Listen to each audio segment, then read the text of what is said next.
అందరూ మగవాళ్ళు నేర్చుకోవలసిన మాట. క్రియాజ్ఞానం అంటే పనుల యందు తెలివి, వర్కింగ్ నాలెడ్జ్. ఏ పని అయినా భార్య చెప్పినా, తల్లి చెప్పినా, తనంతట తాను అనుకున్నా సరే ఆ పనిని తెలివిగా నిర్వహించుకురావాలి. కానీ దద్దమ్మలాగా ఎక్కడికి వెళ్ళినా సరే ఆ పని మానేసి ఏమిటో ఏ పని అవ్వట్లేదని వెర్రిమోహం అయింది. ఇక్కడ అది నిర్వహించుకొని రావాల్సిందే.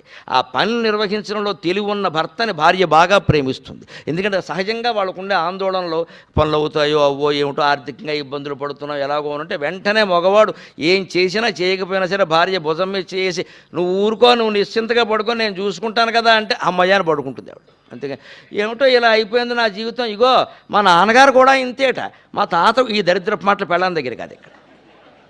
పైగా ఇంకా ఏమిటంటే ఈ మధ్యలో పట్టుకున్న జబ్బు నాది ఉత్తర ఫల్గుని నక్షత్రం. ఇలాగే ఉత్తర ఫల్గునికి నీకు సంబంధం లేదు అంటే మన చేతకానితనాన్ని నక్షత్రాల మీదకి, గ్రహాల మీదకి, ముక్కోటి దేవతల మీదకి గెంటేస్తాం. కానీ నాకు చేత కాదని ఈ మనిషి అంగీకరించరండి.